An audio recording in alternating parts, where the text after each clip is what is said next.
The last light is leaving a river valley that has no name. It has no name because there is no one here to give it one. That is the first thing to understand about tonight, and the strangest. In a little while, it will start to feel restful rather than strange. This valley is real. It lies under what will one day be the dry western middle of North America. The rock that holds its memory has a name. We gave it much later. But tonight the rock is still mud. The mud is still warm from the afternoon, and nobody has ever counted anything here. Welcome to Worlds Before Morning. Tonight we are going further from home than we have ever gone, and not in miles, 150 million years, give or take, which is a number the mind refuses politely and then forgets. So let go of the number. Keep the valley, a slow brown river, a floodplain of ferns, tall conifers standing back from the water, the light going a deep and honeyed gold across all of it. Settle yourself before we walk down. Loosen whatever is still holding on from today. Let the pillow take the weight of your head properly, the way it has been offering to for the last hour. Here is what the night holds, and you do not need to remember any of it. We will watch the great long-necked animals come down to the water in the last light, unhurried, the way heavy things move when nothing is chasing them. We will listen to a forest with no birdsong in it, and find out what fills that silence instead. Somewhere past the middle of the night, we will sit with a sleeping hunter, and discover that the most frightening animal in this valley is, at 3 in the morning, only a warm ribcage rising and falling. If these quiet journeys are useful to you, there is a subscribe button, and it will still be there in the morning. That is all I will ask tonight.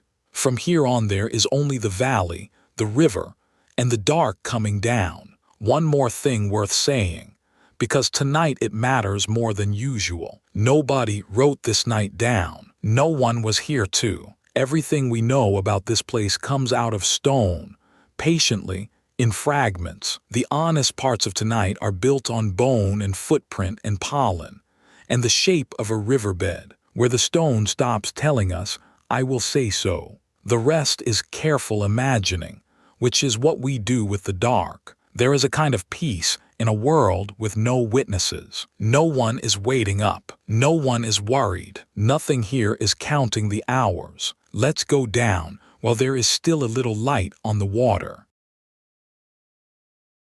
The valley is wide and low, and the river wanders through it the way rivers do when the land is nearly flat. It splits, rejoins, leaves long curving ponds behind. The channel is broad and shallow and brown with the seasoned silt. It moves slowly enough that the sky lies almost unbroken on its surface. You are standing on a sandbar in the middle of it, ankle deep in warm water. The water is genuinely warm, the temperature of a bath left too long. The current pushes gently at your legs and keeps going. It has been pushing at this bar all day, and it will push all night.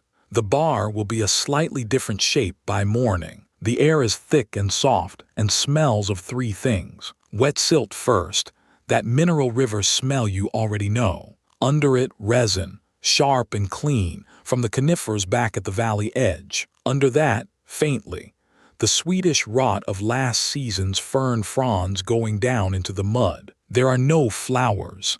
This is worth stopping on for a moment, because it changes the whole color of the world. No blossom anywhere, no meadow of color, no scent of anything blooming. There are no flowering plants anywhere on Earth yet, and there will be none for another 15 million years at least. They will not run the world for far longer than that. The valley is green and gold and brown, and that is the entire palette. It is beautiful, in the way an old kitchen is beautiful. Ferns cover the floodplain in a low, unbroken carpet, knee-high, waist-high in the wet places. Horsetails stand along the water margin in dense green rods, jointed like bamboo, whole thickets of them ticking against each other when the air moves. Further back, the ground rises a little, and the trees begin. Conifers mostly, some of them enormous, with the straight bare trunks of trees that have grown up in company. Among them, squat and shaggy,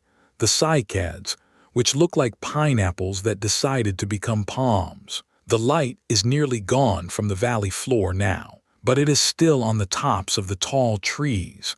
That last gold that always looks like it is being poured. Down here, it is already the color of weak tea, and out on the far bank, unhurried, something the size of a house is walking down to drink.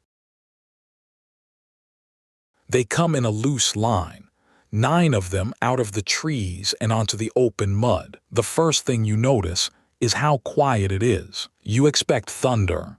Everyone expects thunder. What you get instead is a series of soft, heavy sounds, closer to a horse in deep sand than to anything crashing. Under them, a low, continuous rustle as their tails drag the fern tops. The mud takes each foot with a wet, sucking note and lets it go again. That is all.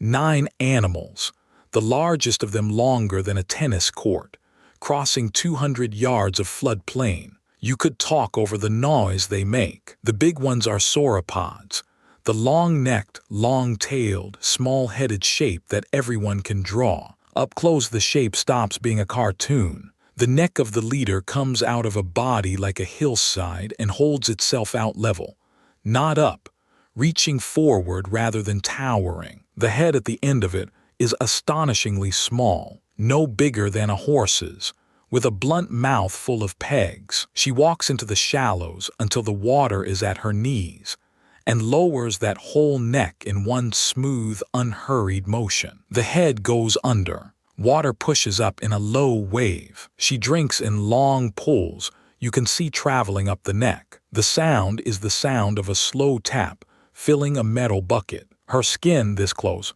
is not smooth and not scaly in the fish sense.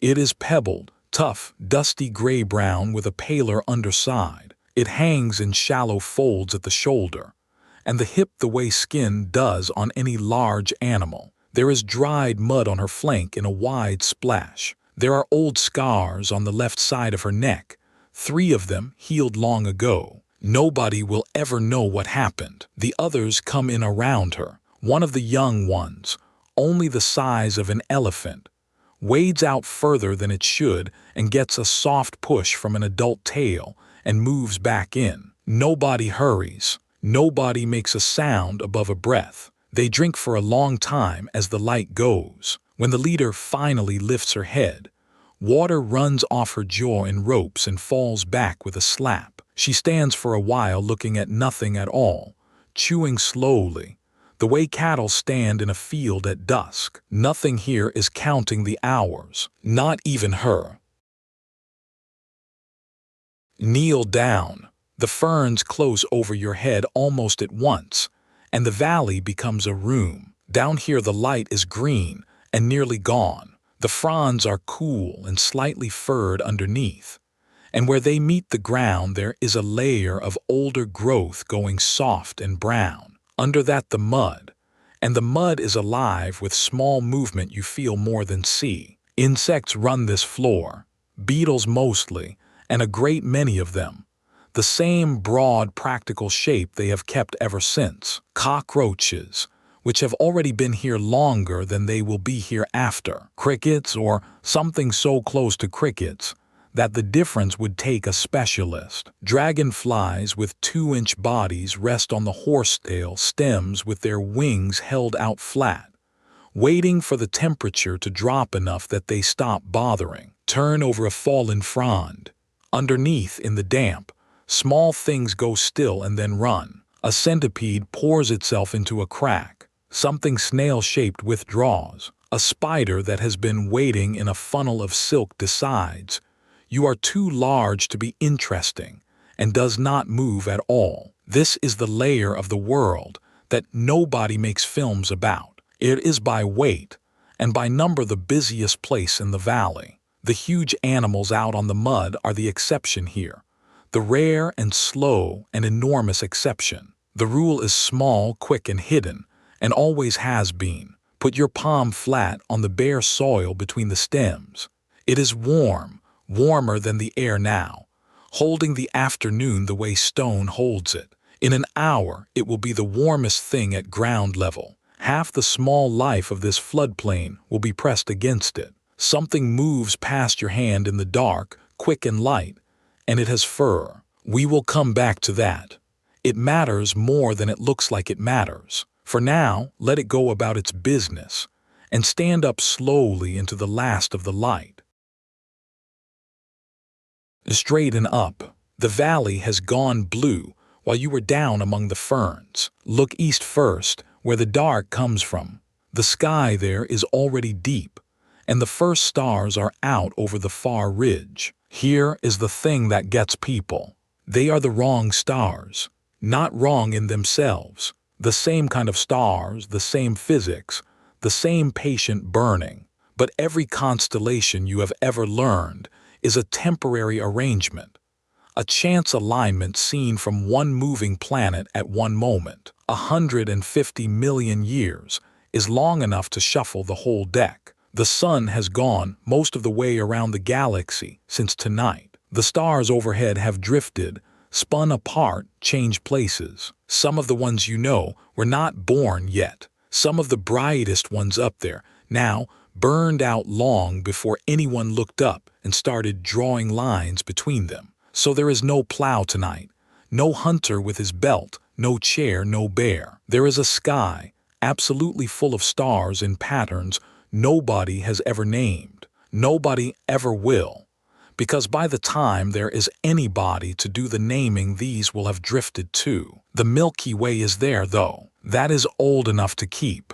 It comes up out of the trees on the southern side, a broad, pale river of it. It is far brighter than you are used to, because there is not a single lamp anywhere on this planet, and there will not be one for a very long time. The air is clear, and the moon is not up yet. Bats do not exist. Owls do not exist. The sky over the floodplain is completely empty of anything flying, for the moment, and completely full of light. Stand in the shallow water and let it go quiet in your head. There is nothing to work out here. The stars are only doing what they do, in an order that means nothing, over a valley where nothing is counting the hours. Behind you, back at the tree line, the herd has finished drinking and is starting to move. They do not go far, 20 minutes walk in their slow measure, up off the wet ground onto a low rise where the ferns thin out, and there they stop. Watch how they arrange themselves, because it is the oldest arrangement there is. The largest animals end up on the outside, without anybody deciding it. The young ones drift to the middle, not because they are pushed there, but because the middle is where the warmth and the company is. In 10 minutes the herd is a rough ring of great gray shapes, with the small ones inside it. The shape will hold all night, loosening and tightening, the way a sleeping family rearranges itself around a bed. Some of them lower themselves down. It is a long process. The front end goes first, 4 legs folding, chest coming to the ground with a sound like a heavy door closing. Then the back settles, the neck curls round along the flank, the small head comes to rest near the hip. The whole animal becomes a low hill. Others stay standing. They will sleep on their feet, or nearly, dozing in long, shallow stretches, shifting weight from one column of a leg to the other. Large animals often do. It costs a lot to get down and more to get up. And if you weigh as much as a house, you do not lie down casually. The sounds they make settling are worth listening to closely. Long, slow breaths, unhurried, enormous. Occasional deep contact calls, low enough that you feel them in the sandbar under your feet before you hear them properly. Whether these animals really spoke to each other in low frequencies is something we cannot prove from stone, though their living relatives among birds and crocodiles use exactly that register. The neck of a sauropod is a very good instrument for making a very low sound. The stomach sounds are certain, though. A body that large, processing that much fern and conifer, is a slow, warm working machine, and the noise carries. The young one that waded too far is asleep already, folded against a flank the size of a wall.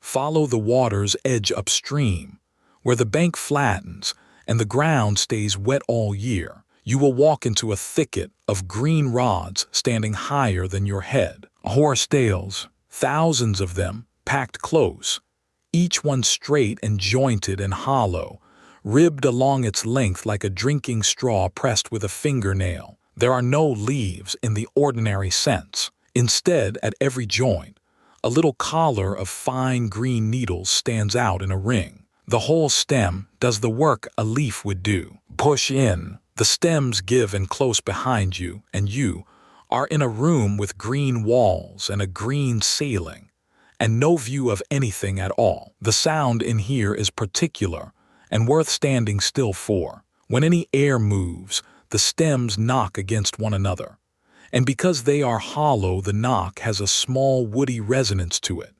And because there are thousands of them, the sound arrives as a soft, irregular ticking from every direction at once. It is not like leaves. Leaves hiss.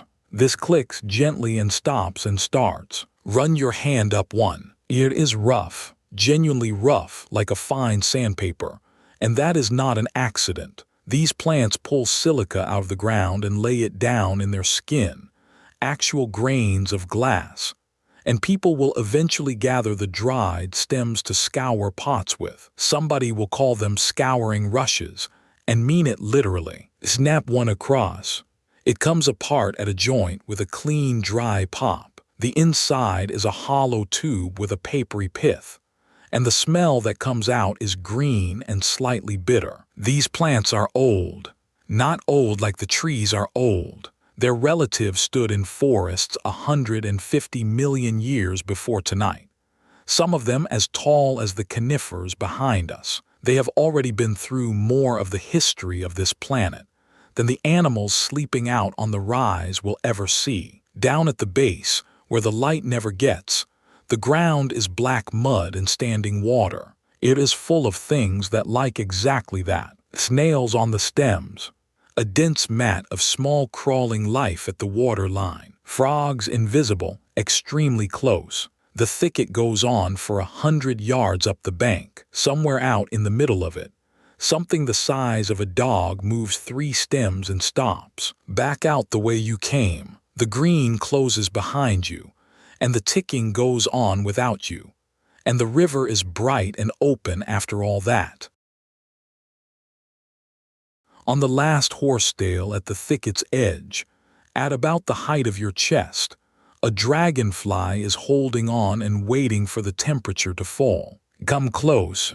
It will not move. Below a certain warmth, these animals simply cannot fly, and the evening has already taken them past it. This one is locked in place until the sun comes back. The body is as long as your finger and about as thick as a pencil, banded in dark and pale, with a metallic sheen along the thorax that in daylight would be green or blue, and in this light is only a faint oiliness. The wings are held out flat to the sides, not folded back. They are stiff, veined in a fine irregular net, and where they cross the last of the light they throw a small rainbow. The head is mostly eyes, 2 enormous compound domes wrapped around it, meeting in the middle, made of thousands of separate lenses. Between them, a set of jaws that would be alarming at any other scale. This is one of the great old designs. Dragonflies were already ancient by tonight,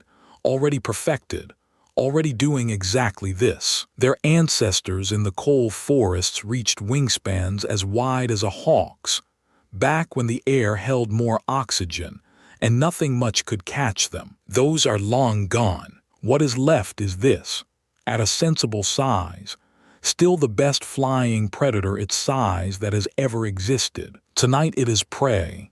That is the risk in a body that cannot warm itself. Anything that finds it in the next few hours can take it off this stem. It will not be able to do a thing about it. That is why it has climbed to the very end of a slender rod that will bend and shake under the weight of almost anything else. Look at the feet, 6 of them, each ending in small dark hooks, clamped around the stem. That grip does not loosen when the animal shuts down. It is a mechanical hold, and it will keep it there through wind, through rain, through the whole night. At first light, it will begin to shiver its wing muscles without moving its wings, working heat into itself for several minutes. Then it will let go and drop and be flying before it has fallen a foot. For now it hangs on in the dark, absolutely still, doing nothing at all. Nothing here is counting the hours. It is only waiting for warmth, which is a different kind of patience.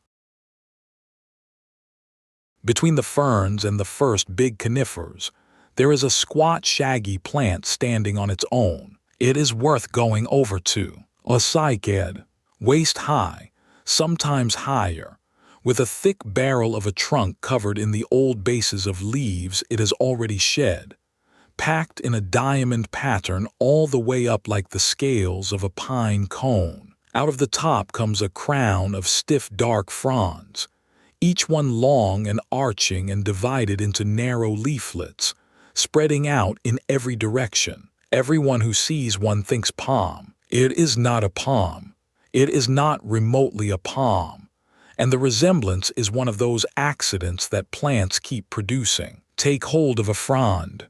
It is hard, not flexible like a fern, not soft like a leaf. The leaflets are thick and waxy, and have edges that will part your skin if you run a finger the wrong way along them. The whole frond has the weight of something built rather than grown. Everything about this plant is defensive. Tough skin, sharp edges, and inside in the tissue, a chemistry that makes it genuinely unpleasant to eat. Cycads are slow. They grow at a pace that would bore a stone. They live for centuries, and they protect themselves accordingly. In the middle of the crown, standing upright, there is a cone. It is the length of a forearm and heavy, and packed in a spiral. It is doing the work that flowers will do later for almost everybody else. Beetles crawl over it, dozens of them, going down between the scales and coming out dusted. That relationship is very old and it works well, and neither party has needed to improve on it. Push a hand down into the crown, carefully, past the fronds, to where they all come out of the trunk. It is warm in there and dry. There is a dense wool of fine brown fiber packed around the base of every stem. Things live in that. Small things, insects certainly, and probably something with fur. It is exactly the sort of pocket that a small animal would choose on a wet night. Cycads are everywhere in this valley, under the trees, out on the drier flats in every gap. Some people used to call this whole span the age of cycads rather than the age of dinosaurs. And standing here in the dusk with the ferns to one side and these dark, stiff crowns going off in every direction, you can see why. The frond you are holding rocks back to its own position when you let go slowly, and stops exactly where it was.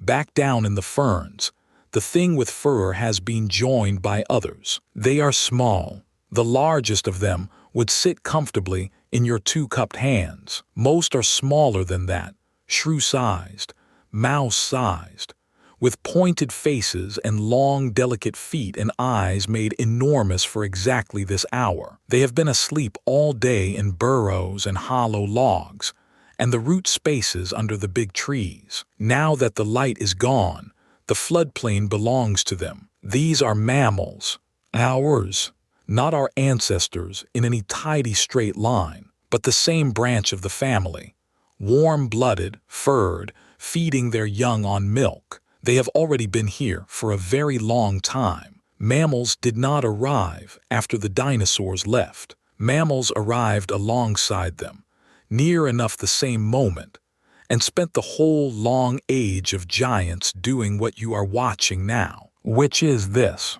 One of them comes up a fern stem hand over hand, light as a leaf, and sits at the top with its whiskers going, reading the air. It smells beetle. It goes down the stem head first, disappears into the litter, and there is a small dry commotion and then chewing. Another is digging. Its front feet are wide, and its claws are heavy for its size. It works into the soft earth with quick alternating strokes, throwing a little fan of soil behind it, going after something in the root layer that we cannot see, and it can smell perfectly well. A third is simply sitting on a warm patch of bare ground, doing nothing at all, being warm. They live in the gaps, under, between, inside. The great animals up on the rise move through the world at the scale of weather. These move through it at the scale of a fallen branch, and the two barely notice each other.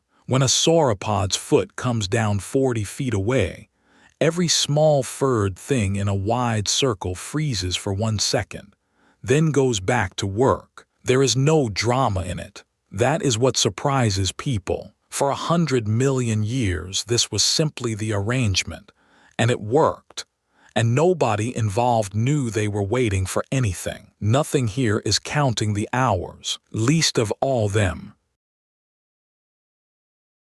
Walk back out to the water. The mud on the bar has cooled at the top and is still warm underneath, and your feet go through the crust into the warmth with every step. The river has changed since the light went. In daylight, it was brown and busy. Now it is a long strip of sky lying flat on the valley floor, black and silver, moving so slowly that the reflected stars only tremble rather than break. Sit on the sand at the edge, where the water is a few inches deep, and put your hand in. Warm still. This river is shallow, wide and slow, and it has been standing in the sun since morning. It will not really cool until an hour or two before dawn. Things live in it. In the shallows, small fish hang facing upstream, holding position with tiny corrections, silver when they turn. Freshwater clams sit half buried with their shells slightly open. Crayfish, or something very like them,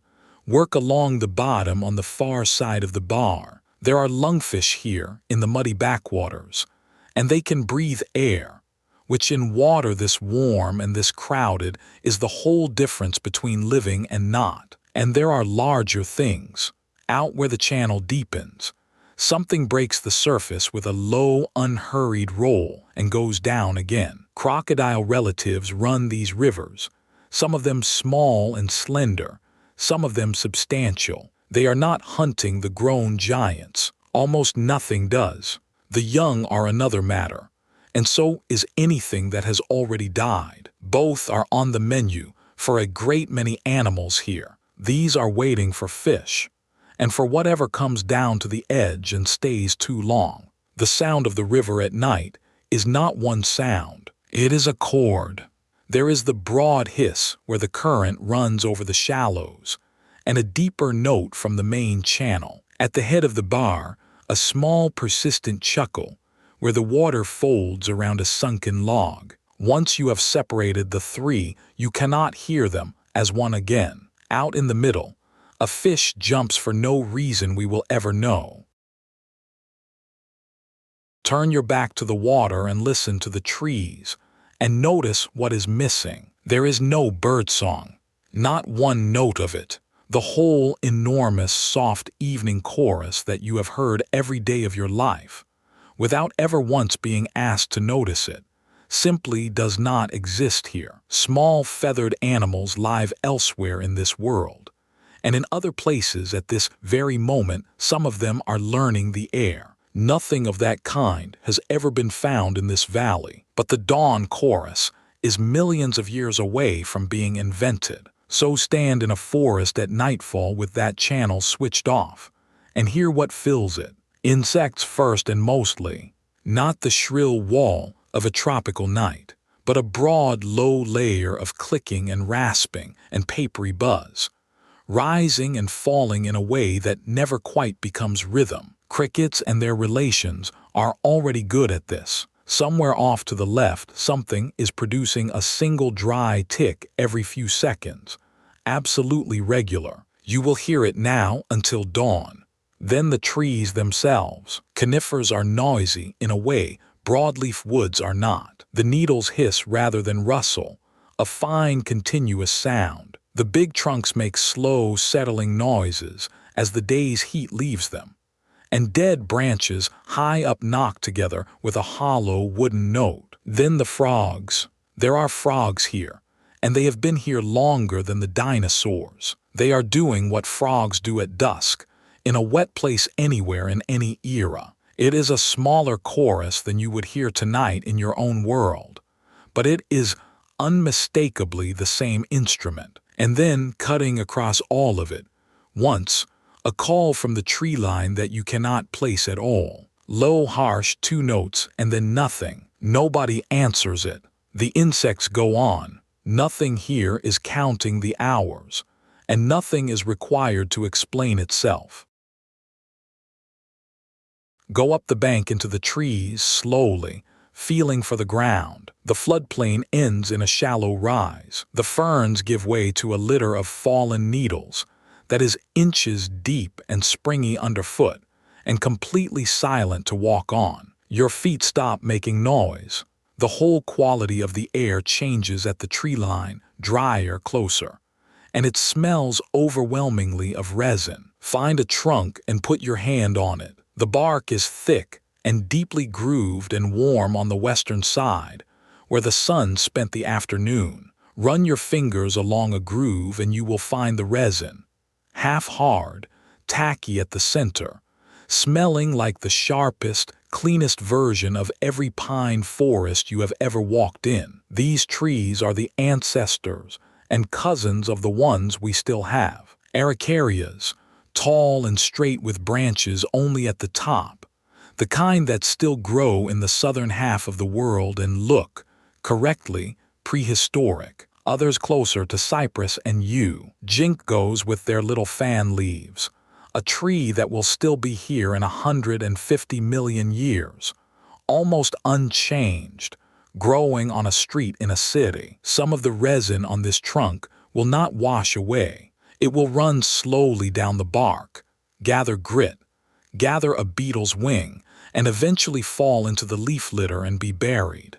In some very small number of cases, it will turn to amber and be picked up on a beach by a person who has no idea what a Jurassic evening smelled like, and will hold it up to the light and smell nothing at all. Look up. The trunks go up a long way before the branches start, and between the crowns there are gaps full of stars, and the whole canopy is moving very slightly, in an air current you cannot feel from down here. A cone comes down through the branches, hits 3 of them on the way, and lands somewhere in the dark. There is something ahead of us in the trees, and it is best to know now rather than later. It is the animal this valley is famous for, and tonight it is asleep. Come around the trunk slowly. 20 feet away, in a hollow between 2 big roots, lies a shape the length of a bus. Allosaurus, the great hunter of this place and this age, the one with the deep head and the serrated teeth and the arms that are short only by comparison. Standing, it would look you level in the face from above. Lying like this, it is a long, low ridge of ribs and hip and folded legs, and it is doing nothing whatever except breathing. The head is turned in against the shoulder. The jaw is closed and the lips of it, if that is the word, sit soft over the teeth. One hind foot is drawn up. The tail runs out straight behind, resting in the needle litter, and the very tip of it moves once, twitching and stops. Watch the ribs. That is the whole thing. Up, hold, down, hold, in a slow, enormous rhythm slower than yours. And with each out-breath, a faint warm sound and a stirring in the needles near its nostrils. There is a dark stain on the side of the mouth, small and dried, from a meal that happened before sunset. Do not build too much on it. Most of what a hunter this size does in a day is stand about, walk and wait, And most of what it eats, it does not personally kill. It is not dreaming of you. It is not dreaming of anything you would recognize. And whether it dreams at all is a question the stone cannot answer. Though the animals nearest to it now, birds and crocodiles, both show sleep with structure to it. Structure is all that can be measured. Nobody has ever demonstrated a dream in any animal that cannot describe one. And that limit is not going to move. Here is the thing worth taking to bed. The most dangerous animal in this valley at this hour is a warm ribcage going up and down in the dark. Nothing more. Nothing here is counting the hours, not even the one everybody is afraid of. Further along the rise, where the trees open onto a bank of pale sand above the flood line, there is a shallow scrape in the ground. It is a nest, and it is nothing like a bird's nest. There is no cup, no lining, no woven structure. It is a broad dish, scraped out of warm, dry sand about the width of a car tire, and in it in a loose ring are eggs. They are not enormous. That surprises people every time. The largest dinosaur eggs anyone has ever found are about the length of your forearm, and most are very much smaller, because an egg has to let air through its shell. And past a certain size, the shell must be so thick that nothing inside could ever breathe or break out. The animals grew vast. The eggs stayed sensible. These are roughly the size of a large grapefruit, off-white, slightly rough to look at, half buried. Sand has been scuffed over them, and the sand here holds the day's heat for hours. And that is most of the incubation done. Kneel and put your palm on the sand beside them. Warm, genuinely warm, the temperature of a hand. Whether the mother is nearby is a real question, and not a rhetorical one. Some dinosaurs certainly tended their nests, sat with them, brought food to hatchlings. Others buried and left, the way most turtles and many crocodiles do now, and the sand did the work. Which was true for the animal that dug this scrape, we do not know, and anyone who tells you firmly either way is going beyond the evidence. What we do know is that inside these shells tonight in the dark, in the warm, small things are growing, curled, folded, eyes closed, absolutely unhurried. Somewhere out on the floodplain the herd shifts, and one animal makes a low sound, and the sand holds its heat. And the eggs go on quietly doing the only thing they have to do. Away from the main channel, in the bend the river gave up on years ago, there is a long curved pool with no current in it at all. The river used to run through here. You can read that in the shape of it, a smooth crescent lying in the floodplain, both ends silted closed.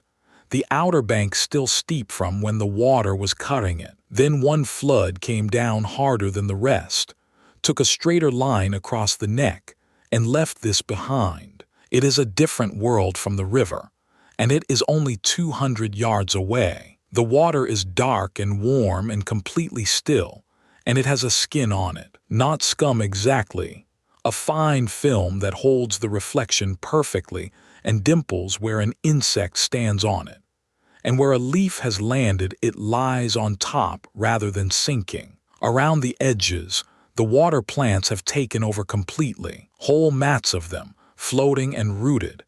And where the mats end, the bottom is soft black ooze that would take your leg to the knee. The smell is heavy and warm and faintly of rot, and it is not unpleasant, only very much itself. This is a nursery. The pool warms faster than the river and cools slower, and nothing washes out of it, and everything that lays eggs in water lays them here. Frogs spawn in the shallows in clouded ropes, insect larvae in enormous numbers in the mud, most of them dragonflies in their long, ugly underwater form, hunting each other in the dark down there for a year or two before they climb a stem and become the thing on the horsetail. Fish are trapped here, cut off when the river moved. They are doing well for now.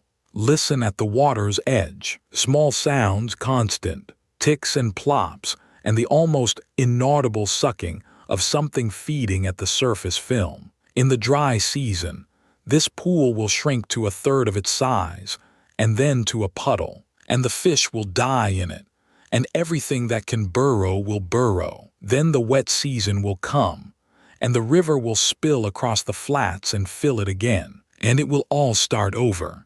That is not a tragedy. It is simply the year, and everything here is built around it. The stars sit on the black surface without a tremble.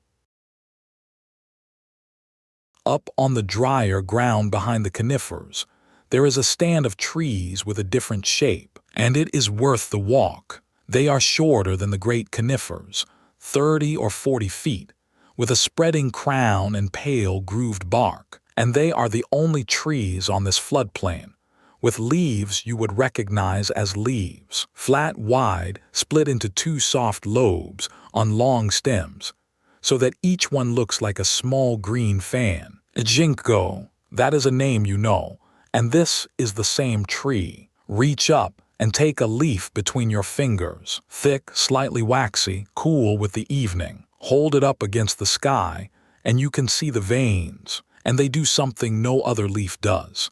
They fork and fork again, running out in pairs to the edge without ever forming a net. Every other leaf you have ever held has a network in it. This one has a fan of forks, an older and simpler design, and it has not needed changing. This is the survivor. Ginkgos were already widespread tonight, all over both hemispheres, in dozens of kinds. Almost every one of them will be gone. A single species will hold on in a small part of eastern China, and then people will find it and plant it in temple gardens, and then in city streets, because it turns out to be very good at tolerating smoke and salt and bad soil. So there will come a day when somebody walks home from work down a street in a city and steps around a ginkgo leaf on the wet pavement, and it will be the same fan of forking veins you are holding now. The grove is quiet.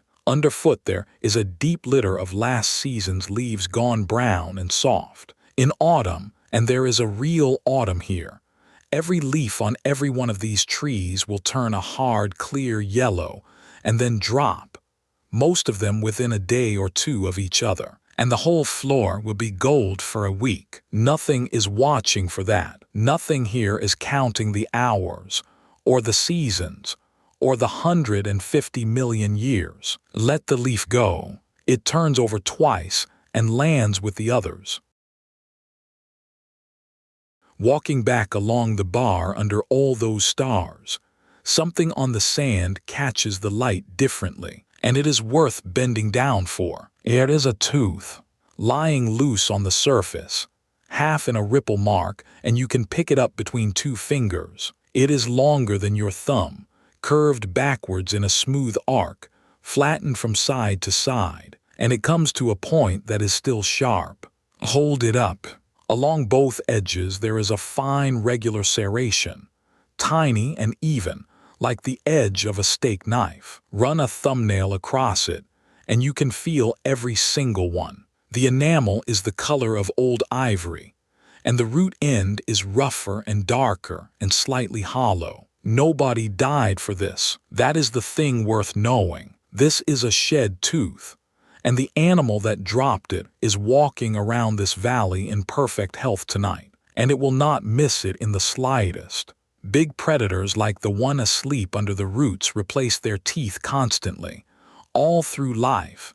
In a slow, rolling conveyor, a tooth grows in the jaw beneath the one in use, pushes up, and the old one comes loose and falls out, usually while the animal is feeding. Every few months in every socket, all the way round, a single animal could shed hundreds in a lifetime, which is why teeth are by far the most common thing anyone ever finds from these animals. Bone is rare. Teeth are everywhere, because every one of these creatures spent decades scattering them across floodplains like this one. Turn it over.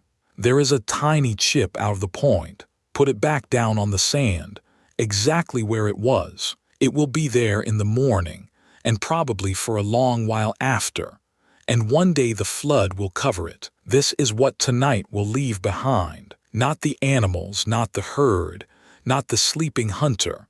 Not one moment of this whole long night. A tooth on a sandbar, a footprint filling with water, a leaf, a grain of ash. That is the whole inheritance, and it turned out to be enough. Nothing here is counting the hours, but the sand is keeping a very patient record. Come back down toward the ferns, keeping the trees on your right, and stop where the ground goes soft again. There is an animal standing in the open there, alone, and it is one of the strangest shapes ever built. Small head carried low, close to the ground, a back that rises steeply to a high arched hip, a double row of great flat plates running from neck to tail, standing upright, each one the size of a serving tray, and at the end, 4 long spikes held out sideways. Stegosaurus. Everyone knows the silhouette. Almost nobody knows how quiet it is. It is browsing, in the least urgent way imaginable, working along a bank of low ferns and cropping them with a small beaked mouth. The head stays down. The whole animal moves, perhaps its own body length in 5 minutes. Now and then it stops entirely and just stands, jaw working, and there is no way to tell whether it is thinking about anything or simply digesting. The plates are the interesting part in this light. They are not solid armor, and they were probably not much use as armor anyway. Standing upright in 2 offset rows with gaps between, they are laced through with channels that once carried a rich supply of circulation, which has kept people arguing for a century about whether they shed heat, or gathered it, or flushed with color to signal, or all 3 or none. The honest position is that we do not know, and it is one of the great open questions of the whole field. What you can see, standing here, is that in the last of the dusk they catch what light is left and glow faintly at the edges. That is not a scientific observation. That is just what it looks like. The tail spikes swing slowly as it walks. There is nothing threatening in it. It is simply how a tail that heavy moves. It works its way along the fern bank and into the dark at the wood's edge, and you can follow the sound of its cropping long after you have lost the shape of it. Beyond the fern bank the ground dips, and the dip holds water. It is not a proper lake. It is a wide, flat sheet of standing water left behind by the last flood, nowhere more than waist deep, going green at the edges with algae and rotting fern. In 3 months, it will be dry, cracked mud. Tonight it is glass. Stand at the edge and let your eyes adjust. There is no wind at all here, held off by the trees, and the surface is so still that the star field on it looks solid enough to walk on. Every so often something small breaks it from below, and the whole sky shivers and comes back. The smell here is different from the river, warmer, closer, slightly sulfurous, the smell of shallow water full of things dying and things eating them. It is not unpleasant. It is the smell of a pond in high summer. There are tracks in the mud all round this water, and they tell you the whole day's traffic if you read them. Great round sauropod prints, a yard across, punched deep and filled now with dark water. 3-toed prints from something that walked on 2 legs, crossing the sauropod tracks at an angle. A trail of small prints going down to the water and not coming back, which probably means nothing at all, because it would have come back along the harder ground. This is where fossil trackways come from. Mud like this, drying in the sun, buried by the next flood, pressed for 150 million years. There is a footprint out there tonight, filling slowly with warm water, that will be lifted out of a quarry by somebody with a brush. Frogs are loud here. Insects skate on the surface in small crowds. Out in the middle, a long, slender shape lies half submerged and perfectly still, and it has been there for an hour, and it can wait a great deal longer than you can. The sky on the water is brighter than the sky above it. That happens on still nights, and no one has ever quite explained why it feels the way it does. Look up at the ridge line to the south, where the trees thin against the stars, and wait. There, a shape comes off the ridge and out over the open water, and it is not a bird, and your eye keeps insisting that it should be. It is a pterosaur, and the difference is in the wing. A bird's wing is an arm dressed in feathers. This is a membrane, a single sheet of living skin, stretched from the ankle up the flank and out along one enormously elongated finger. The proportions are wrong for anything you have watched flying. The head is too big, the neck too long, and the whole animal seems to be held up by a kite that happens to be attached to it. It flies beautifully. That is the thing, whatever your eye says. The animal is completely at home, working along the water in long, shallow glides with only occasional deep, unhurried wing beats, using the last warm air rising off the flat. The wingspan is about that of a small aircraft's tailplane, 8 feet or so from tip to tip. That is modest for this family, and enormous for anything you have watched fly. The body slung under it is small and light and covered in a fine fuzzy coat, which we know from remarkable fossils, and which changed how everyone pictures them. Not leathery, furry near enough. It comes down the length of the lake, turns without effort at the far end and comes back. Twice it dips and takes something off the surface, and you hear the tiny slap from here. Then it climbs, catches something in the air we cannot see, and goes up the face of the ridge in a long spiral until it is a mark against the stars, and then it is nothing. The water settles. The frogs which stopped start again. The eastern sky begins to go pale behind the trees, and it is not dawn, and it is far too early for dawn. The moon comes up out of the ridge slowly, and it is the same moon. That deserves a moment. Almost nothing else in this valley will still be here, but that face is already ancient tonight, already cratered, already showing the same side because it locked to us long before there were dinosaurs to look at it. It is very slightly larger than yours, not enough that you would notice, only enough to be true. The moon is drifting away from the earth by a few centimeters a year, and has been retreating at rates that have changed over time for most of its existence. 150 million years of that adds up to a distance that would matter to an instrument and not to an eye. The light of it comes down onto the floodplain, and the whole valley reassembles itself in silver and black. The ferns become a low pale sea. The river becomes a bright road. The trees go absolutely black and flat, like paper cutouts stood on end. Up on the rise, the sleeping herd turns from a group of animals into a range of low hills, with edges of light along their backs. Moonlight is a strange kind of seeing. There is enough of it to walk by, and not enough for color, so the whole world arrives in shades of gray, and your eye keeps reaching for a green that will not come until morning. Your own shadow appears on the sand, faint and doubled at the edges. Out on the water, one of the standing shapes has moved a few feet closer to the shore, and you did not see it happen.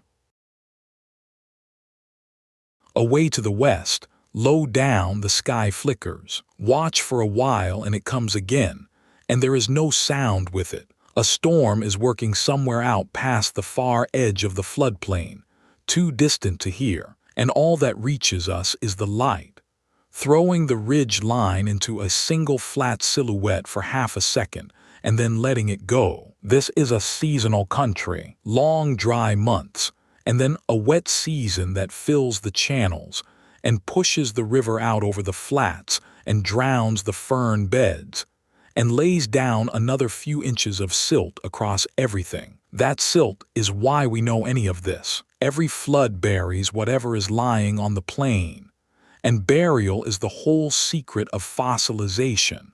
And this valley floods reliably. The animals know the storm is there. Up on the rise, one of the standing sauropods has turned to face west, head slightly raised, and holds that position for a long time. Whether it can hear thunder we cannot make out, or feel the pressure change, or simply see the same flickering we can, no one can say for certain, but something in it is paying attention. The air here has not changed yet. Still warm, still thick, still smelling of silt and resin. Then a breath of wind arrives from the west, the first real movement of air all evening, and it is markedly cooler. And it carries the smell of rain that has fallen on hot dust somewhere far away. The horsetails tick against each other along the whole margin of the river. The fern tops lean and come back. The wind passes. The valley goes still again, a little cooler than it was. The storm flickers twice more, further off each time, and goes out of the world. Somewhere in the middle of the night, the whole valley arrives at its lowest point, and you can feel it happen. The insects thin out first. That broad clicking layer that has been under everything since dusk goes patchy, drops away in whole sections, until there are only individuals left, far apart, each one clearly separate from the others. The frogs finish earlier than you expect and simply stop. The temperature has come down. Not cold, this is not a cold country, and this is not a cold age. But the difference between the afternoon and now is enough that the warm mud at your feet is now the warmest thing you can reach, and the air above the water is beginning to haze. Mist forms over the shallow lake in a thin, flat layer, no higher than your knee, and lies there without moving. This is the hour when everything large is down. The herd has stopped shifting. The hunter under the roots has not moved for a long time. Even the small furred things in the litter have finished their first round of work and gone to ground to digest, and will come out again before light. Listen, really listen. There is the river, which never stops. There is one insect, somewhere behind you, still going. There is a very occasional knock from the tree line, a branch or a cone or nothing, and under all of it, a kind of pressure of silence that a modern night never has, because a modern night always has an engine in it somewhere, a hum from a wall, a plane you are not consciously hearing. None of that has been invented. The quietest night you have ever experienced was louder than this. Nothing here is counting the hours. There is not one clock on the whole planet, and there will not be for a very long time. And the night simply goes on being the night.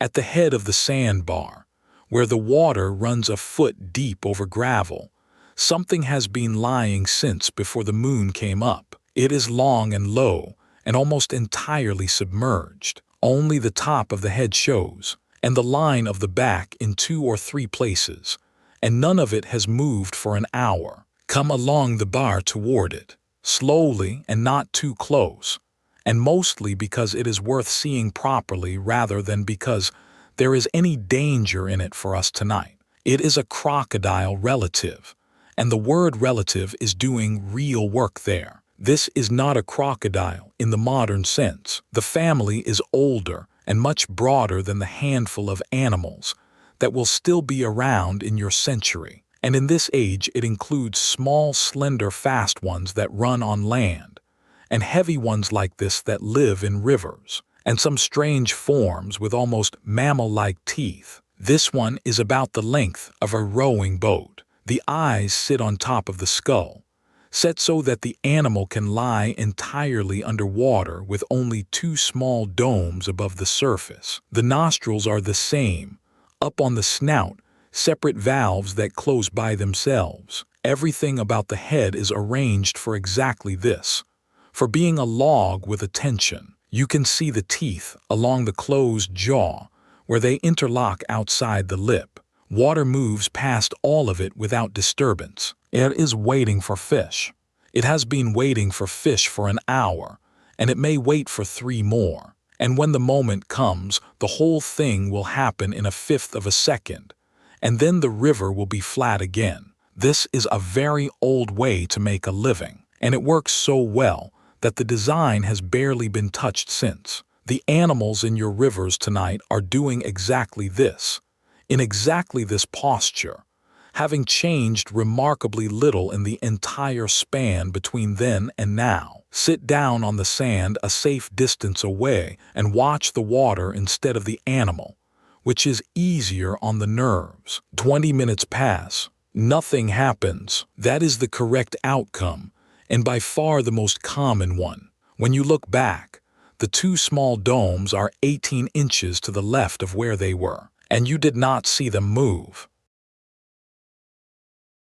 Where the river has cut into the far bank, there is a clean vertical face about the height of a person, and in the middle of it runs a pale stripe. Wade over. The water is shin deep at the crossing, and the gravel rolls under your feet. The cut face is a cross-section of the last few centuries of this valley, laid down flat. Bands of brown silt, one for each flood, some thick and some thin. Darker seams where a surface stood long enough to grow something and rot it down. Coarse, gritty streaks where the water was running fast. And then, about halfway up, a band of pale gray the width of 2 fingers, running dead level for as far as the bank is exposed. Dig at it with a thumbnail. It comes away as a fine, soft powder, much lighter than the mud above and below, faintly gritty between the fingers, and if you rubbed it hard, it would feel like the finest sand. This is ash, volcanic ash, from a mountain a very long way west of here, out where the land is being pushed up and broken. It came over as a cloud, fell on this valley for a day or 2, coated every fern and every pool and every sleeping animal, and then the next flood buried it. Nobody here suffered much for it. Ash falls of this size are a nuisance and not a catastrophe, and the ferns grew back through it within a season. But it is a gift to us. Ash carries crystals in it that hold a clock, ticking down since the moment they cooled. And that clock is why we can say 150 million years, and mean it rather than guess it. Without layers like this one, the whole story would be relative. This above that, that above the other. The ash is what puts real numbers on it. Press your palm flat against the band. It is cool and slightly damp, and it gives very slightly under the pressure. 150 million years from tonight, someone will stand at a road cut in a dry country and find this same gray line, and take a sample of it, and put a date on the night you are standing in. There is a smaller sound under the river's sound, off to the east, and if you follow it, you will find a stream coming down out of the high ground. It joins the main channel at an angle, cutting a narrow bed through the floodplain silt, and it is nothing like the river it is joining. 3 strides across, knee-deep at most, running over gravel and small stones rather than mud, and running fast. Step into it, and the difference goes straight up your legs. This water is cold, not cold like winter, but startling after hours of wading in a river the temperature of a bath. It has come down off higher land in the dark, out of shade and rock, and it has not had time to sit in the sun and forget where it came from. The sound it makes is the best in the valley. The river gives you 3 low notes. This gives you dozens, all of them high and quick, breaking over stones and around a fallen branch and into a small pool below a step in the bed. Water at speed over rock is one of those noises that people build machines to imitate, and it is happening here with no audience whatsoever. Crouch and put your hand flat on the bed. The stones are rounded and slick, and they shift under your palm. Lift one. The underside is dark and cool, and stuck to it are small flat cases made of grit and sand, glued together. each one holding a larva that built its own armor out of the riverbed. They will still be doing that in your century, in every clean stream in the world. And children will still be turning over stones and finding them. Small fish hold in the pool below the step, facing upstream, absolutely stationary in fast water. This is the water everything drinks when the season turns, and the main channel goes brown and thick. There will be a queue here in the dry months, and paths worn down to it, and the whole valley will know where it is. Tonight it is running clear and cold, and full of noise for nobody. Sit on the bank a while with your feet in it. It is the only cold thing you have touched since sunset, and it is a good clean cold, and the sound of it goes on, and does not repeat. There is a movement in the low branches at the wood's edge, and it is not the wind. Stay still.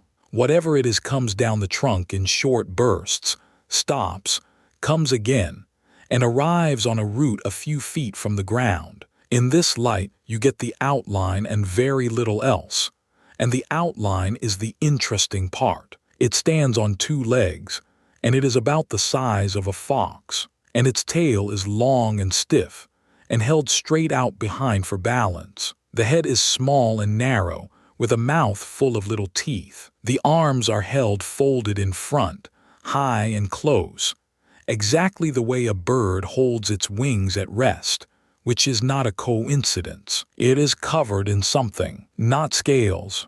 In this light it looks fuzzy at the edges, and that is the correct impression, because small hunters closely related to this one are preserved elsewhere in the world with a coat of simple fibers, feathers in their early form, before feathers had anything to do with flight. Nothing of the kind has ever been found in this valley, where skin does not survive. So the fuzz on this animal is borrowed from its cousins, and offered honestly as a likeness. They were for warmth first, and probably for display, and only much later for the air. It hunts by listening. The head tilts the other way. Then it goes into the litter with a short pounce, both feet, and comes up with something small in its jaws and swallows it whole with two hard tosses of the head. And if you have ever watched a heron or a magpie deal with a mouthful, you have watched this exact motion. The whole thing takes 4 seconds. It works along the route line away from us, stopping and listening, unhurried and completely absorbed. Nothing about it is frightening. It weighs less than a spaniel, and its evening is entirely taken up with beetles. The branch it came down from is still moving very slightly when we lose sight of it. A little further into the wood, there is a great trunk down across the slope, and it has been down for years. You can tell by the state of it. The bark has gone in long strips, and what is left comes away under your hand in soft red flakes. The wood underneath is pale and spongy and holds water, and where the trunk touches the ground, it has begun to sink into the litter and become part of it. This is the richest single object in the forest, and it is worth spending a few minutes on because everything in here is quiet. Fungus first, shelves of it out along the north side, layered and leathery, and threads of it running through every soft inch of the interior, doing the slow, patient work of taking a tree to pieces. Fungus has been doing this for a very long time. There was an age, long before tonight, when fallen wood piled up on an enormous scale and went into the ground instead of rotting away. The coal seams of the world are what became of it. Why that happened is still argued over, and the answers involve climate and the shape of the continents as much as anything living. Insects next in numbers. Beetle larvae in galleries under the bark, each one in its own tunnel. Termites or their close early relations in the drier core. Whatever eats those, hunting through the same tunnels in the dark. Small furred things have burrows under the root plate where the tree came up. There is one entrance you can find by feel, smooth around the edges from use. Put your ear against the wood. Go on. There is a faint, continuous sound in there. Not one noise, but the accumulation of thousands of very small ones. A papery, working hum that stops when you press and starts again when you are still. An entire economy, running in the dark, inside something that fell over a decade ago and nobody noticed. Go back up to the rise where the great animals are sleeping, and walk the outside of the ring. At the far end, slightly apart from the others, one of them is standing. It has been standing all night. This is the oldest animal here, and you can read the years on it the way you read them on an old horse. The skin over the hip has gone slack. The great ridge of the back has hollows in it where there should be muscle. There are scars, plenty, most of them meaningless now, and one long one down the flank that has pulled the skin into a permanent seam. The left forefoot rests with the weight slightly off it, and it has rested that way for a long time. The head comes round toward us, very slowly on that long neck. It looks in our direction. Whether it sees anything, whether it registers anything at all, is impossible to know. And the eye is dark and wet, and gives nothing away. Then the head goes back to where it was. Animals this size grew fast and lived long.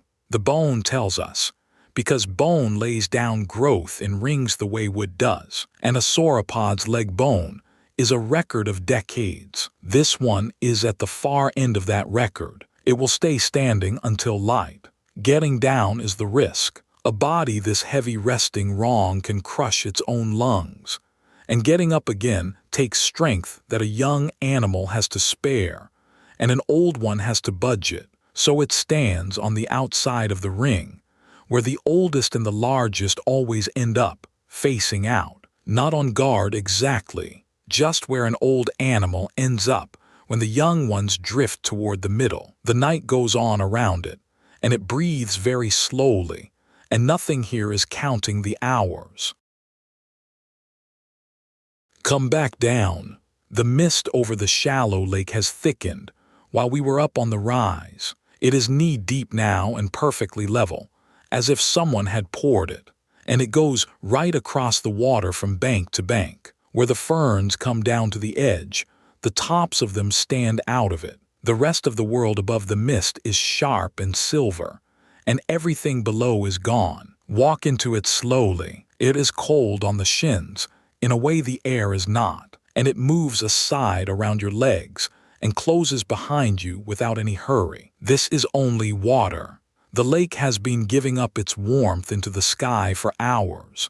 The air just above it has cooled to the point where it cannot hold what it is carrying, and the result is this. There is nothing to it at all, and it is one of the loveliest things a night ever does. The frogs are under it. You can hear them plainly, a few of them still going, but the sound comes up out of a white floor with nothing visible producing it. Something moves through the mist off to the left, 30 feet out. You see the disturbance in the surface of it, a low traveling ripple with a shape under it, and then nothing. Whatever it is does not come out and does not go in. It is simply somewhere else now. Stand still and let it be. Nothing in this valley is interested in you, which is a strange comfort and a real one. The mist reaches your knees and holds there, and the stars go on burning over the top of it. Far off in the trees, something makes a noise, and it is worth talking about because of what happens in you when you hear it. It is a single sound, a crack or a heavy knock low down, and then silence. Nothing in you needs to do anything about it, and that is the point of this chapter. Nothing follows. You wait, and the silence extends, and the insect behind you that has been ticking all night ticks again. And the river goes on making its 3 separate noises. It was a branch, almost certainly it was a branch, coming down out of a dead crown, and there is nothing else it is likely to have been. Wood falls out of forests all night, everywhere, in every era. In an old conifer stand it happens constantly. It takes a little while to believe that. And it is a good little while to sit through, because there is nothing at the end of it. Nothing is coming. Go back to sleep. The interesting part is that in this valley tonight, you are almost the only creature that had that reaction. The herd did not stir. The sleeping hunter did not lift its head. The frogs never stopped. They live here. They know what a branch sounds like.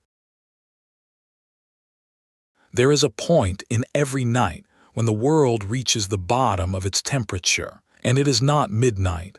It is much later, an hour or two before the light comes back. It arrives now. Everything has been giving heat away to a clear sky all night, with nothing to hold it. And this is where that ends up. It is still not cold in any way you would complain about. This is a warm age, warmer than yours, with no ice at either pole worth the name and forests standing where you would expect tundra. But the mud has gone cool at the surface, and the shallow water at the edge of the bar is cooler than the air, and the resin on the tree bark has gone hard. Everything that can be still is still. The small furred things are underground. The insects have gone down into the litter, where the residual warmth is. The frogs are silent. Out on the lake the standing shape has finally moved, gone entirely, and left no mark on the mist. Up on the rise, the sleeping animals have pulled in slightly toward one another. It is not a decision. Warm bodies do this at the coldest hour, in every species, without consulting anybody, and the ring is a few feet tighter than it was at midnight. The old one is still standing. Its breath is visible now, faintly going out and hanging and dissolving. There is a particular quality to the light in the last hours before dawn, even with only a moon, where everything looks slightly further away than it is. Distances stretch. The far tree line seems to have moved back. Nothing is happening anywhere in this valley. Nothing needs to. Nothing here is counting the hours, and the coldest of them is passing exactly as slowly as all the others. Up in the middle of the sleeping ring, the smallest animal in the herd has woken and cannot settle. It is the one that waited too far at dusk, only the size of an elephant, which in this company makes it a child, and it has been asleep folded against an adult flank for 4 hours, and now it is awake, and everyone else is not. It gets up. That takes it half the time it takes the adults, and it makes twice as much noise doing it. Then it stands in the middle of the ring with its neck up, looking around at a landscape of enormous sleeping backs, and does nothing. After a while it walks. 3 steps one way, stop. 4 steps back. It puts its head down and pushes at a fern clump without eating any of it.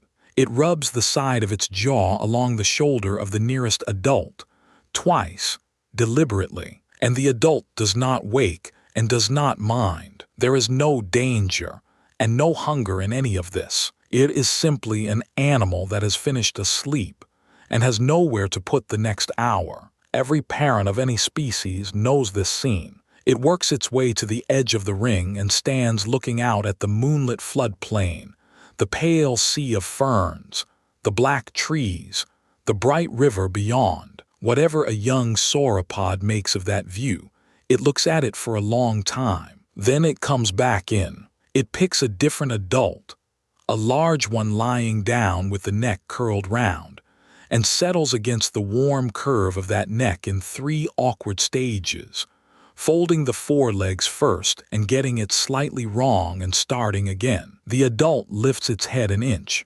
resettles it half a foot further over, and goes back to sleep. The young one is asleep within a minute. Its flank rises and falls much faster than the great body it is leaning on, and the 2 rhythms drift in and out of step, and after a while you cannot watch anything else. Nothing here is counting the hours, certainly not that one.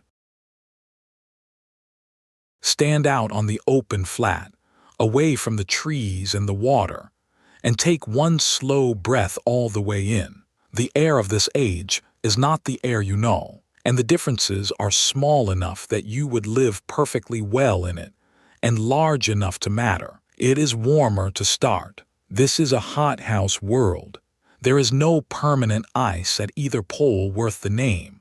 Forests grow at latitudes where you would expect frozen ground, and the difference between the equator and the far north is much gentler than the one you are used to. Sea levels are high. Shallow seas lie across the middles of continents that in your century are dry. There is more carbon dioxide in it than in yours, which is part of why it is warm. Oxygen is the question people usually ask about, because of the old story about giant insects. And the honest answer is that oxygen was probably somewhat lower tonight than it is in your century, not higher. The age of the truly enormous insects came long before this one, in the coal forests, and it was over by now. So the breath you have just taken is thick, warm, humid, and slightly poorer in oxygen than the one you took this morning. At sea level, which is where we are,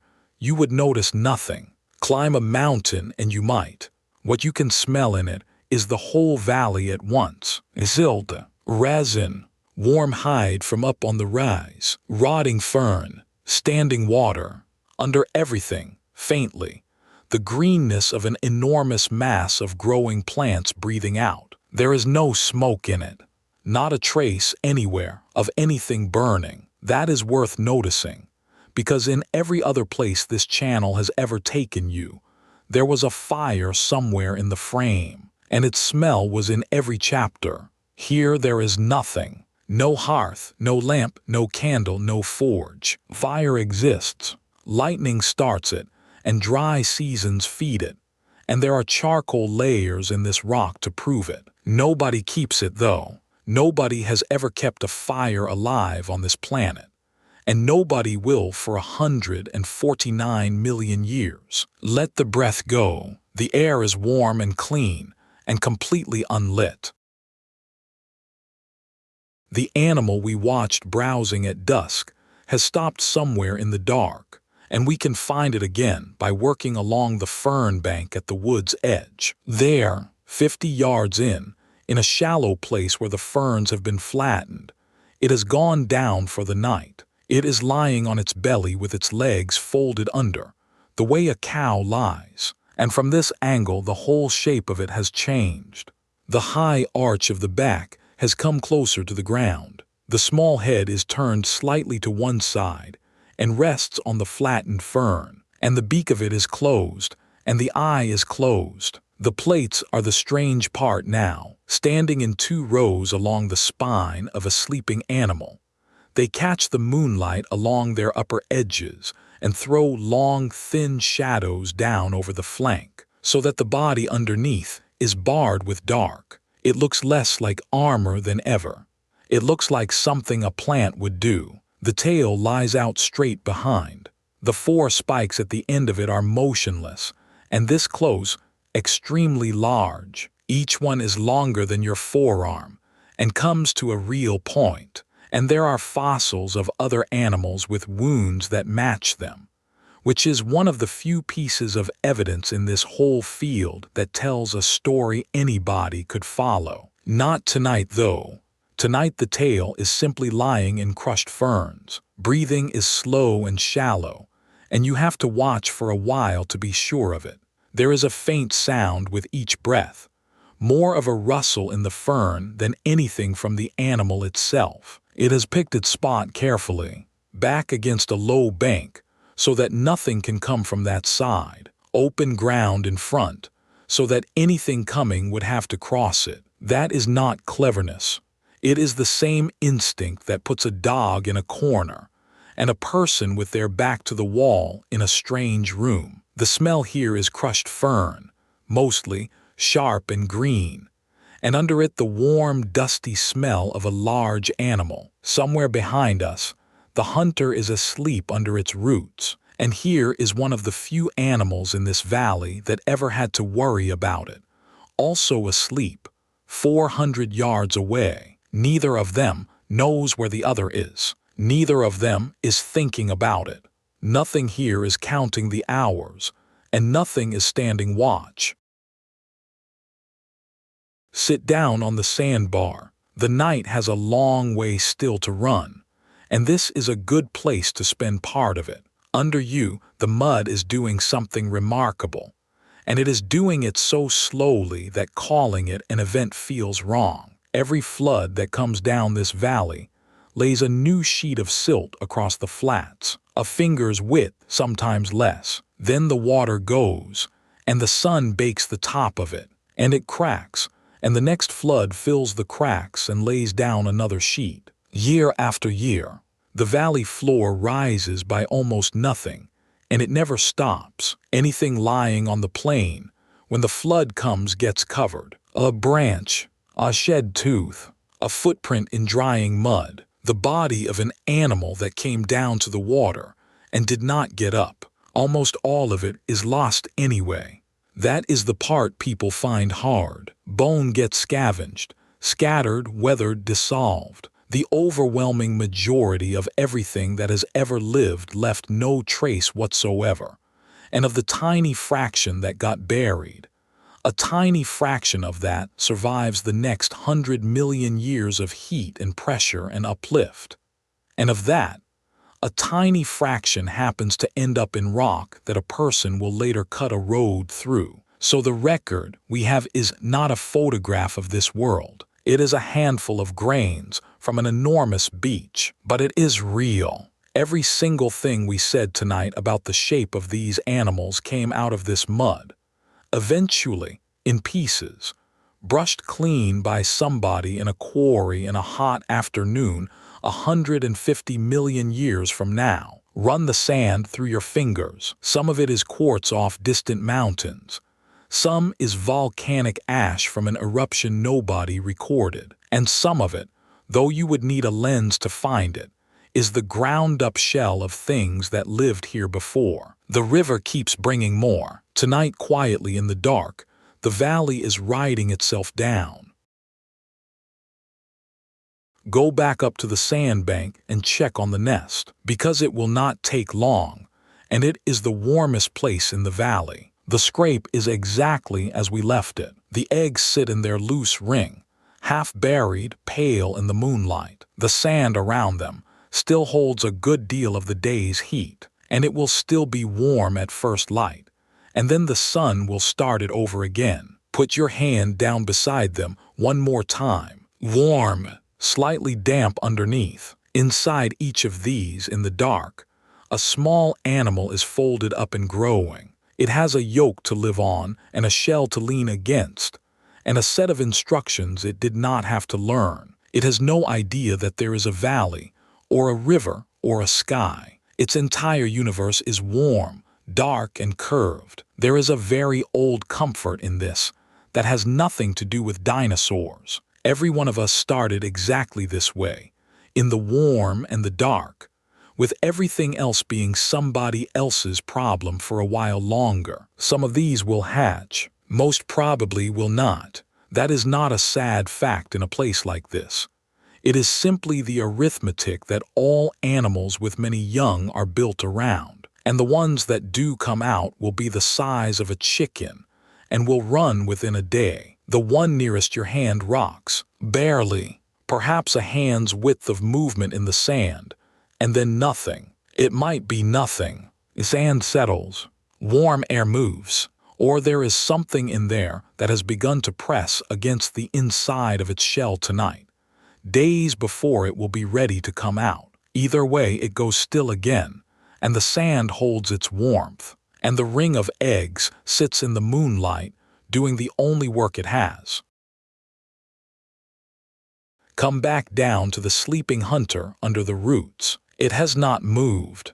We can sit near it now, without any of the feeling we had earlier. The question worth asking here is the one everybody asks, and the honest answer takes a moment to lay out properly. Does it dream? We cannot know. That has to come first, and it has to stay first. Sleep does not fossilize.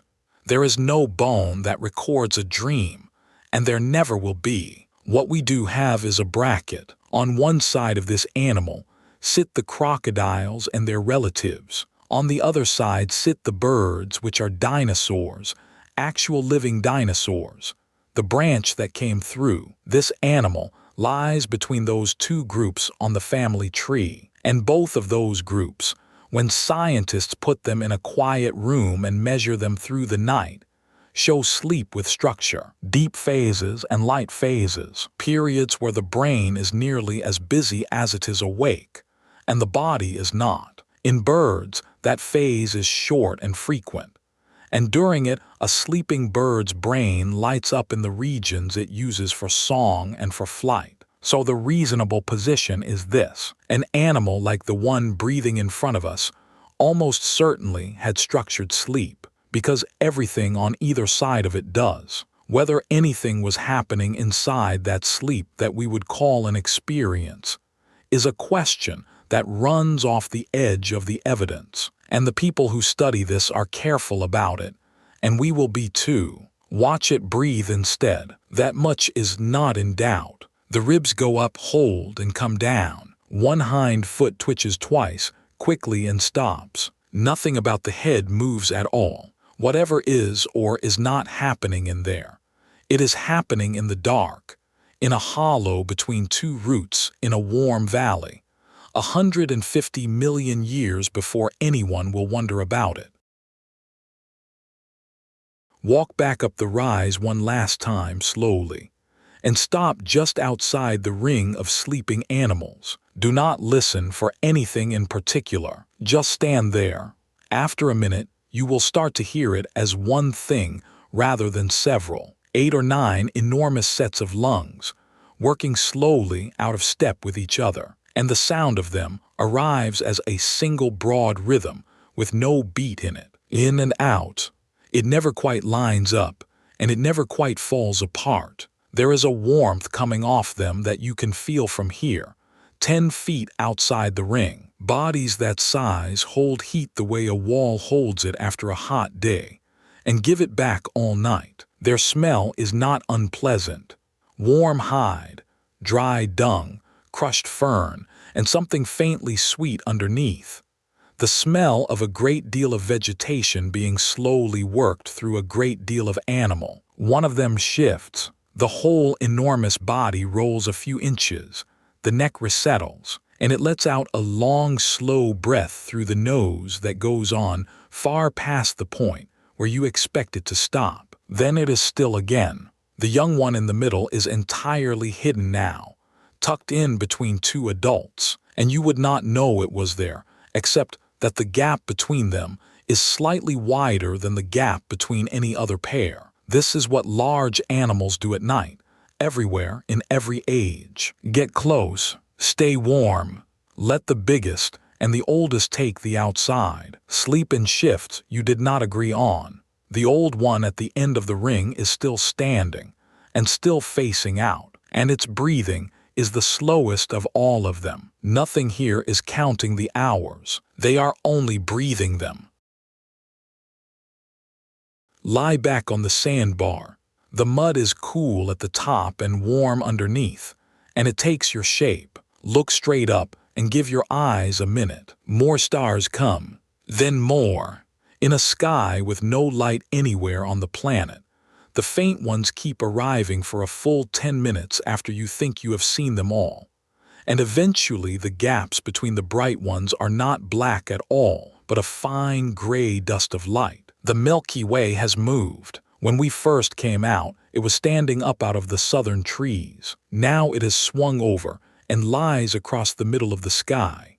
That is only the Earth turning, at 1,000 miles an hour where you are lying, which is a fact your body has never once been able to feel. Nothing up there is arranged. That is the restful part. Every pattern any body has ever seen in a night sky was put there by a person, and there is no person here. So tonight the stars are simply scattered, with no lines drawn between them and no stories attached, and no one keeping track of which ones are where. A meteor comes across from the north. A short, quick scratch of light, and is gone before you have finished registering it. Another follows a minute later on almost the same path. Small stones falling into the top of the air. They have been doing that all night and all the nights before, and dust from them is settling onto this floodplain at this moment. A few grains per square yard per year, laying itself down in the silt with everything else. The sky goes on turning slowly over the valley, and your eyes are heavy, and there is no reason at all to keep them open. Something has changed in the east, and it is very slight, not light exactly. The stars over there are still perfectly clear, but the black behind them has gone one shade less black, and the ridge line, which for hours has been a flat cutout against the sky, has begun to have a top edge you can find. This is the earliest part of the morning, the part almost nobody sees, and it lasts a long time and asks nothing of you. The mist over the shallow lake has thinned without lifting. It is patchy now, torn open in places, and through the gaps the water shows black and absolutely still. The air is at its coldest and stops getting colder. That turn happens quietly, and you notice it about 10 minutes after it has happened, when you realize your hands are not getting any colder than they were. Down in the litter, something small and furred comes out of a burrow, sits at the entrance for a while doing nothing, and goes back in. Up on the rise, one of the standing sauropods lowers its head for the first time in hours and lets it hang, and the neck curves down slowly until the small head is a foot off the ferns. It is asleep like that. It will be asleep like that for a while yet.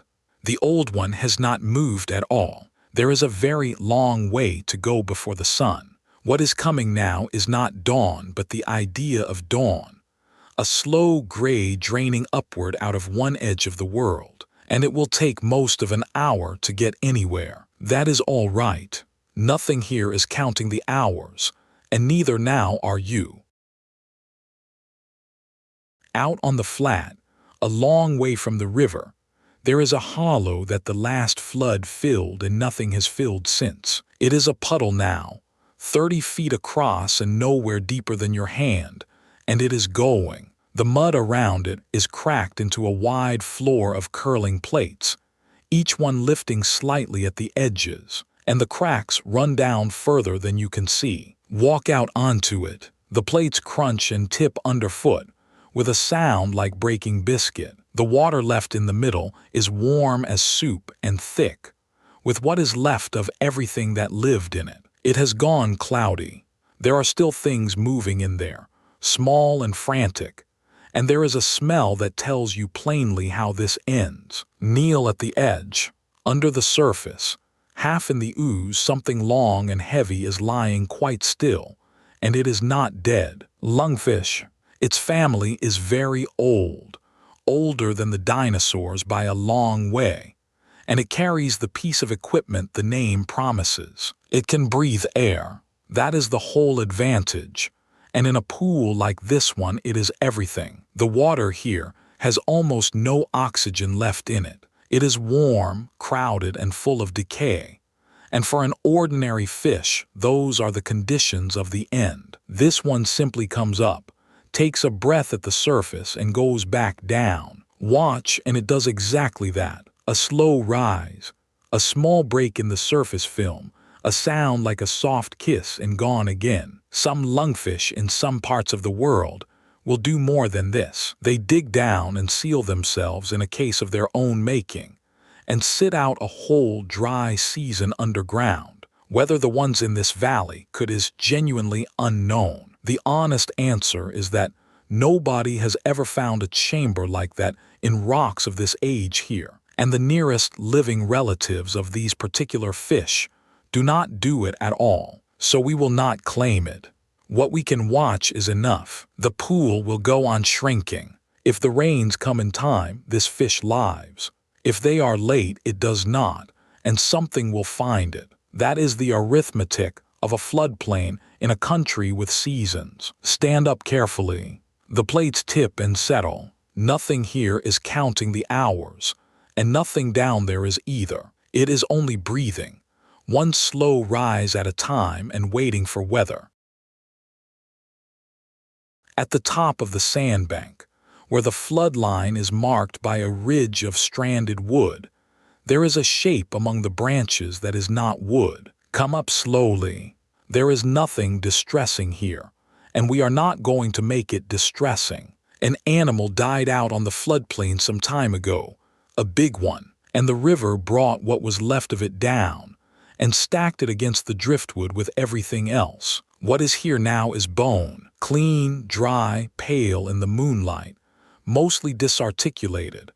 A long curve of ribs half buried in sand, and a shoulder blade the size of a door lying flat. That is all. There is nothing to smell, and nothing to see that would trouble anybody. Everything else was taken care of, thoroughly and quickly, weeks ago, by animals doing their work. Put your hand on the flat of the shoulder blade. It is cool and slightly rough and enormously solid, and it does not feel like the remains of anything. It feels like a piece of the landscape. This is where the whole record comes from, not from graves, not from anybody's care, but from exactly this. A body that came apart on a floodplain and got stacked against wood and buried by the next flood before it could weather away entirely. Almost every one of these fails. The bone lies out too long, cracks in the sun, gets trampled, dissolves. For every animal that becomes a fossil, an unimaginable number simply stop existing and leave nothing behind at all. This one might make it. It is against wood. It is half buried already. The next flood is a season away, and the silt here is fine and deep. There is a strange gentleness in the arrangement. 150 million years from now, somebody in a hot quarry will lift this shoulder blade out of the rock with a brush and a great deal of patience, and they will know its owner's name, and they will not know anything about this night. Take your hand off it. The moon is on the sand and the driftwood, and the river runs past below, and the bones are only part of the bank now. Late in the night, the air begins to move again high up. Down here on the floodplain, nothing changes. The ferns are still. The mist over the lake does not stir. Your face feels nothing at all. But go to the tree line and look up, and the crowns of the conifers are working, slow and heavy, the whole upper story leaning together and coming back, 40 feet above the highest branch you could reach. The sound reaches you a moment after the movement, and it is one of the best sounds in the world. Not a rustle. Conifer needles in wind produce a long, continuous hiss, a sound very close to rain on a roof or surf a long way off. And when a whole stand of them does it together, it comes in slow waves that build and pass and build again. Stand under it with your eyes closed, and it is almost exactly the sound of the sea. This is the top of the forest, talking to weather that has not reached the ground. Air moves in layers, and tonight the layer that is moving sits above the trees, and the crowns are the only things tall enough to be in it. Things come down, a steady quiet fall of needles, one or two at a time, drifting rather than dropping. A cone twice, hitting branches on the way. Small dead twigs. The whole floor of a conifer wood is built out of exactly this, over decades, a fraction of an inch at a time. One needle lands on the back of your hand. It is dry and stiff and weighs nothing. Up on the rise, the great animals are unaffected. Down in the litter, the small ones are underground. The wind is happening entirely in the top 30 feet of the world, to an audience of nobody. It goes on for perhaps 20 minutes, rising and falling, and then thins out. And the last wave passes over the crowns and away east, and the trees go quiet. Nothing here is counting the hours. Something up there was moving them along. Sit down again. There is a long stretch of dark still to go, And this is the right hour to say the one thing this valley is actually about. The night you are sitting in is about as long as one of yours, slightly shorter if we are being careful.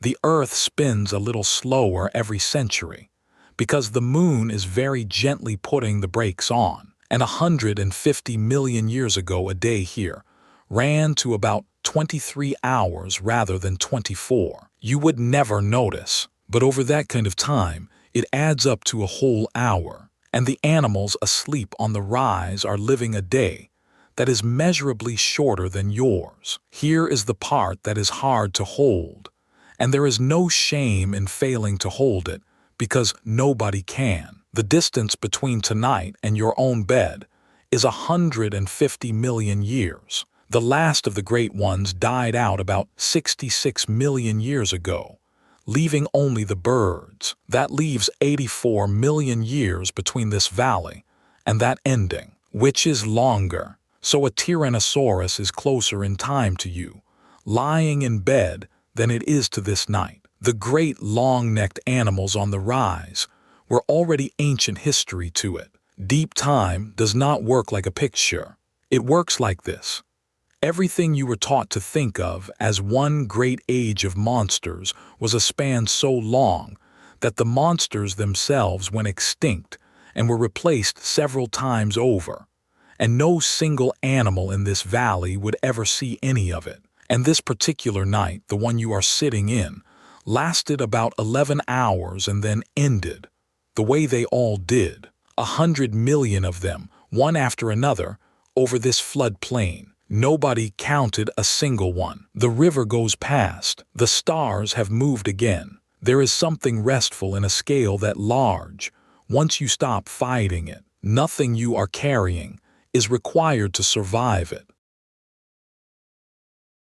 Since dusk there has been one insect ticking somewhere behind you, off toward the wood's edge, absolutely regular, one dry note every few seconds. You stopped hearing it hours ago. That is what happens with a sound that never varies. The ear files it under floor rather than under a vent, and hands it back only when it changes. It has changed.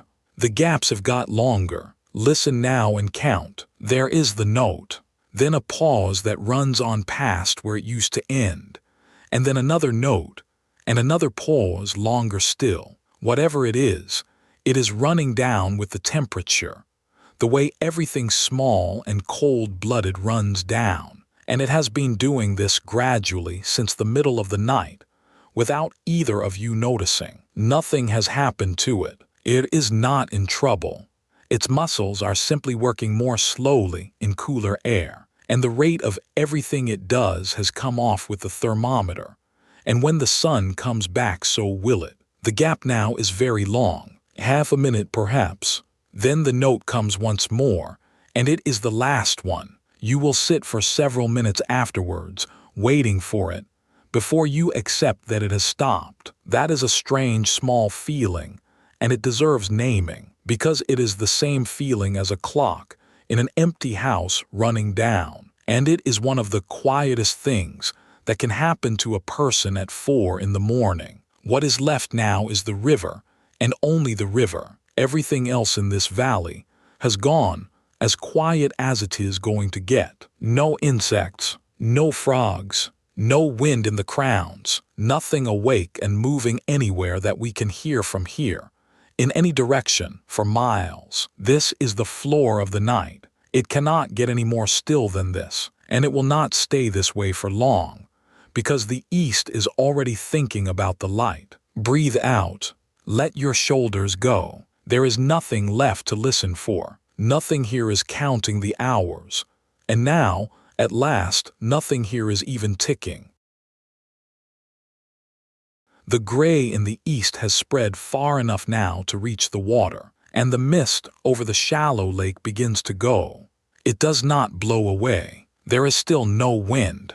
It simply thins from underneath, as the air warms by a fraction of a degree, and the flat white floor that has been lying there for hours becomes patchy, then ragged, then a few soft banks standing over the deepest part, and then nothing at all. What is left behind is a lake you have not properly seen since dusk, absolutely still, gray rather than black now. The far bank has come back into existence. Dew has settled on everything while the mist lay there. Every fern frond on this floodplain is carrying water along its whole length, in a line of small joined drops, and the whole low sea of them has gone silver gray and slightly heavier than it was. Brush your hand across the top of them. The water comes off cold and instant and runs down your wrist. The horsetails along the margin are beaded from top to bottom. The spider's funnel we found at dusk over in the litter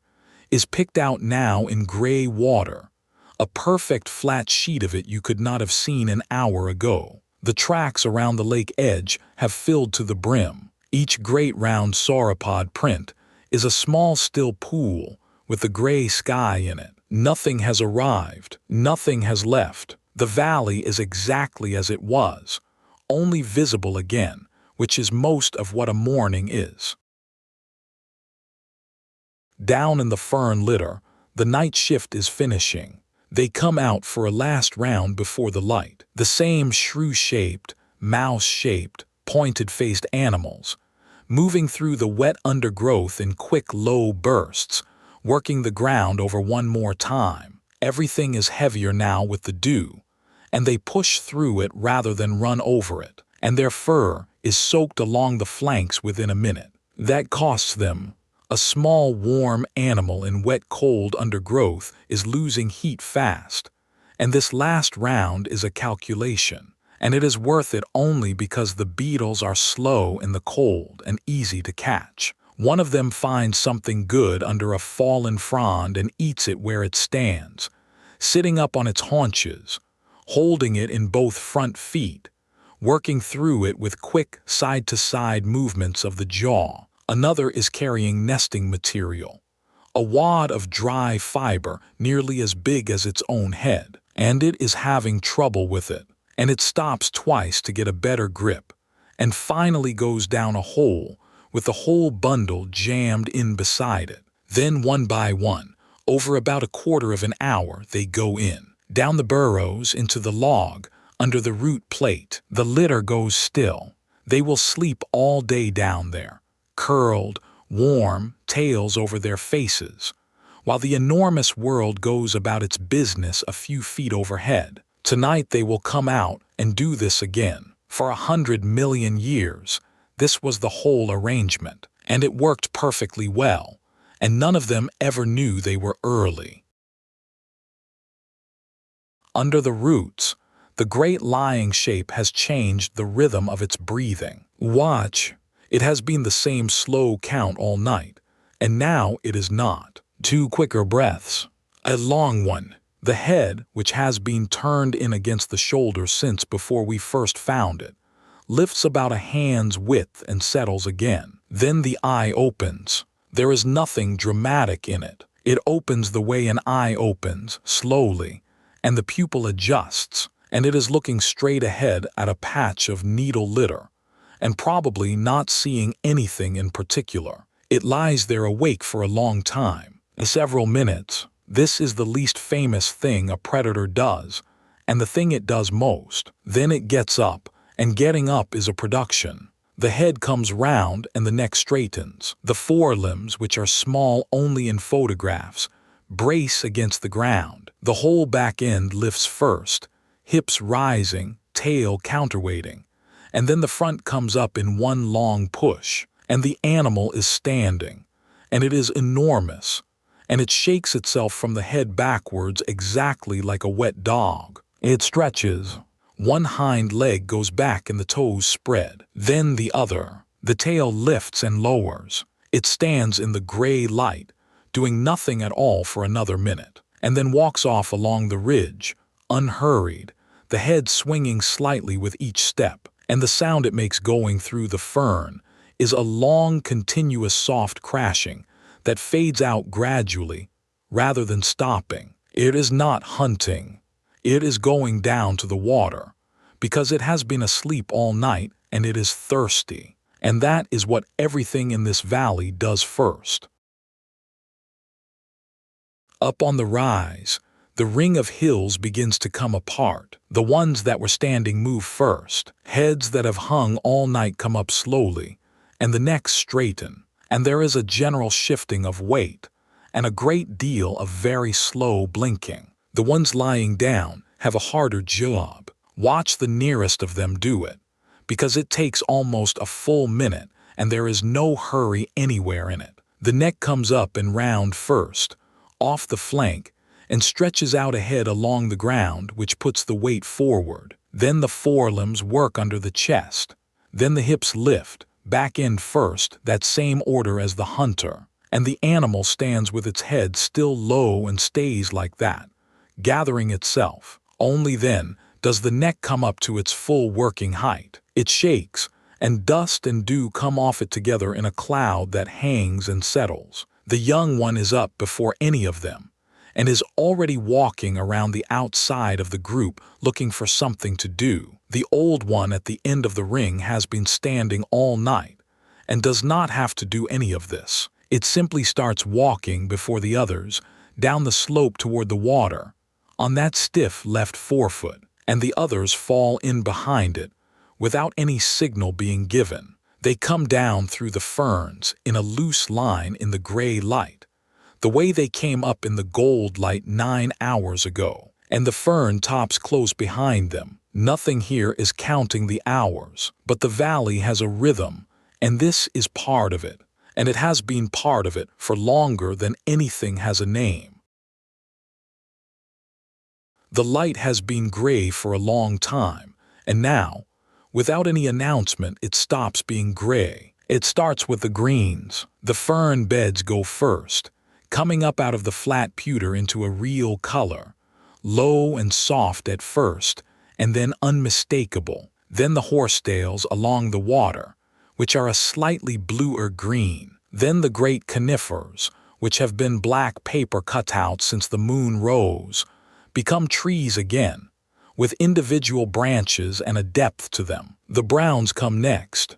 The mud on the bar goes from gray to a warm dark brown. The sandbank where the eggs are turns pale gold. The animals are last, and they are the most surprising, because in the dark they were all one color, and in the light they are not. The great herd coming down to the water is not uniformly gray at all. There is dust brown along the backs, a paler tone underneath, darker mottling along the flanks of the older ones. The young one is noticeably darker overall. What color these animals actually were is a real and partly answerable question, because in some remarkable fossils the microscopic structures that hold pigment survive, and where they do, people have read them. Not for these animals, not here, not yet. So what you are seeing this morning is honest guesswork, built on living animals of similar size in similar country. The sky over the eastern ridge has gone from gray to a very pale yellow, and there is a band of orange under it now. The first direct light is still some minutes away. When it comes, it will hit the tops of the tall conifers first, exactly as it left them last night, and work its way down.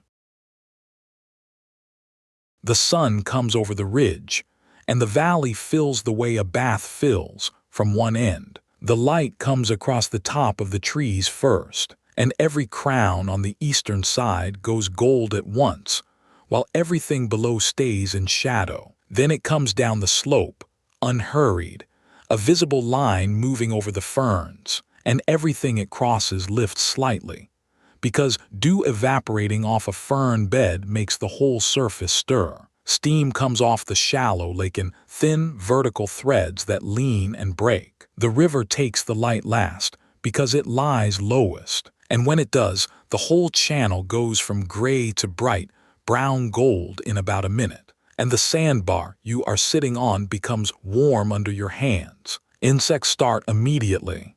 The broad clicking layer that went out at midnight comes back on within minutes of the light reaching the ground, louder now, with a different tone to it, a daytime tone. The herd is out in the shallows drinking. The hunter is a long way downstream, standing in the water up to its knees, head down, alone. Something goes over the water very fast at head height, and it is the pterosaur, or another one, working the morning insects. And on the sandbank above the flood line, in a shallow scrape, one of the eggs has a crack in it that was not there last night. Nothing is coming out yet. It will be hours, maybe a day, but the shell is open by the width of a hair, and inside, something has finished being folded up in the dark.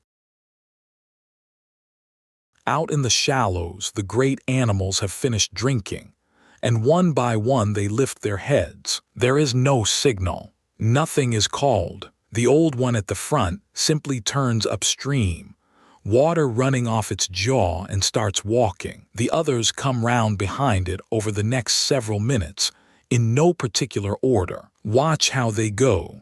They keep to the wet margin where the walking is easy, single file where the bank narrows, spreading out again where it opens. The young one is somewhere in the middle, out of the way. The whole line moves at the speed of the slowest animal in it, which is the oldest, and nobody in front ever gets far enough ahead to matter. They are going to the stands of horsetail and young conifer half a mile up the valley, where the feeding is good and where they were 2 days ago, and where they will be again in a few days after that. Animals this size eat almost continuously through the daylight hours. The night we have just spent with them was the only part of the day when they were not working. The sound of them going is the sound they made coming down, in reverse, wet feet lifting out of mud, the long continuous rustle of tails through fern. Nothing else.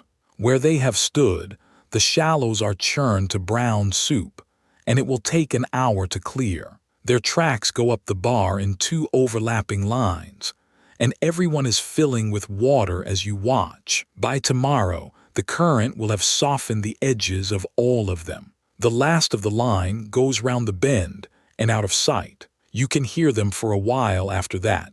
Then only the fern sound, then nothing. The river closes over the place where they were. Nothing here is counting the hours, and nothing marks that they have gone.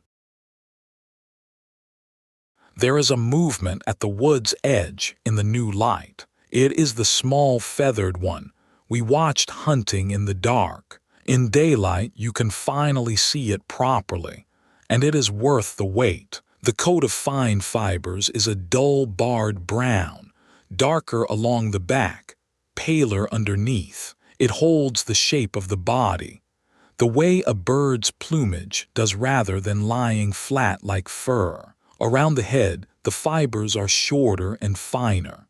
Along the arms, they are longer and lie in a rough row. The eye is large and dark and quick, and it looks at you directly once and decides nothing about you at all. It is going home.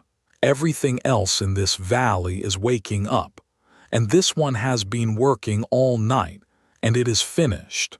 It moves along the route line at a walk rather than the darting rushes of a few hours ago, tired in the ordinary way that any hunter is tired at the end of a shift. At the base of a big conifer, where the roots lift and leave a dry space underneath, it stops. It looks around unhurried. Then it folds itself down into the hollow, turns twice, tucks its head back along its own shoulder, and lays the long stiff tail round the outside of its body. That posture is the one you have seen 1,000 times on a windowsill or a fence. Head under the shoulder, tail wrapped round. It is millions of years older than any bird that ever did it, and it is already exactly right. Within a minute it is asleep in the shade, while the valley fills with light behind it. Everything trades places at this hour. The small furred things went under an hour ago. The insects are warming up. The dragonfly on the horsetail is shivering its wing muscles and will be flying in 3 minutes. The great animals are half a mile upstream and eating, and in the hollow under the root out of the sun, one small warm hunter has finished its night. Nothing here is counting the hours. It has simply run out of dark. We are past the hour before dawn, and the valley has done what it does, and it will do it again tonight without us. Stay lying down.